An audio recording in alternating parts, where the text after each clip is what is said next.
السلام عليكم ورحمة الله تعالى وبركاته. كما تشوفوا اليوم غنحضر معكم هاد لي كيش بعجينة تتجي زوينة ورطبة.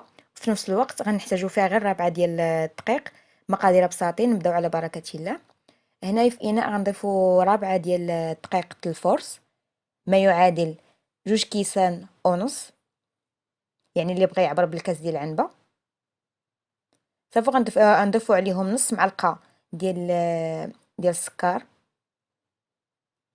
الملح، ونص باكية ديال الخمارة، يعني تقريبا 4 غرام ديال الخمارات الحلويات. مباشرة غنضيف عليها الزبدة. بالنسبة للزبدة هنايا غنحتاج 80 غرام ديال الزبدة، هكذا نقطعهم هكا طريفات صغار.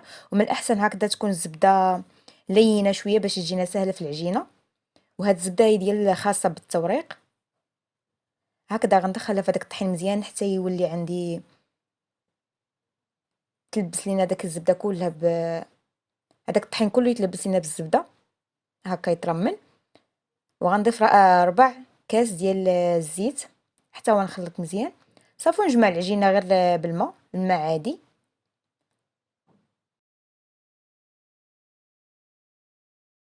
هنا بالنسبه للعجينه من نبغيو نعجنوها هكذا نجمعوها غير بالاطراف ديال الاصابع، ما نحاولوش نعجنوها هكذا بيدينا بزاف بهذه الطريقه هذه. هنا تقريبا احتاجيت نص كاس، يعني غتكبوا الماء على عينكم ميزانكم.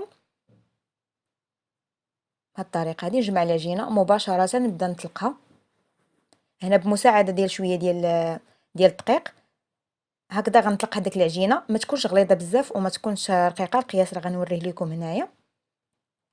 هكذا الدقيق نضيفو من الفوق. صافي نبدا نطلق العجينه هكذا. من نسرحها نجمعها هكا في المدلك ونديرها فوق المول اللي غندير فيه هذا الكيش هذا. صافي هكذا نبرك عليها، نضغط عليها مزيان من الجناب باش تاخذ ليا الشكل ديال المول، ونبرك على الاطراف تي نحيد الجوانب. وهكذا نثقب هكا بالسكين وندخلها للفران. الفران من الاحسن يكون سخون، ونشعل عليها غير من التحت حتى تبدا طيب، ونشعل عليها الفوق لتحت. بالنسبه للحشوه غنضيفوا شويه الزيت للمقله. في المقله غنضيفوا عليها بصله تكون كبيره مقطعه هكذا صغيره، نشحرها هكذا تتنزل شويه، ونضيف عليها شويه دجاج، صدر ديال الدجاج، يعني تيبقى عليها الكميه على حسب اللي بغيتو. هنا تنضيف الملحه والابزار وسكينجبير، هادو هما العطريه اللي غنديرو فيه. صافي نحرك هاد المقادير مزيان ونضيف عليهم خيزوه محكوكه. خيزوه الا كانت كبيره، ما كانوش كبيره نديرو 2 خيزوات هكذا محكوكين حتى هما تيجيو زوينين هكا في ليكيش. صافي ونشحرهم نخليهم هكذا حتى يطيب هذاك الدجاج مزيان. وبالنسبه للعجينه منين نخرجها من الفران نخليها حتى تبرد شويه.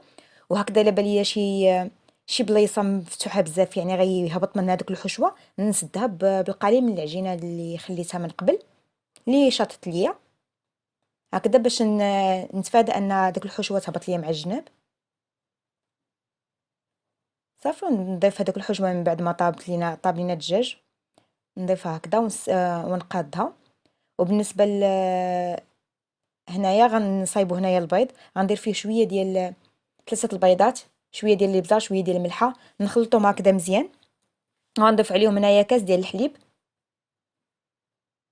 الحليب اكيد راه بارد.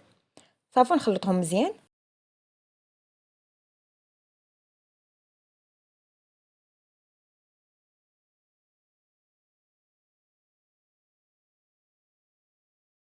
هنا مباشره نضيفو فوق الخليط بهذه الطريقه هذه. ونضيف الفرماج، هنا الفرماج اختياري. صافي ندخلوها الفران.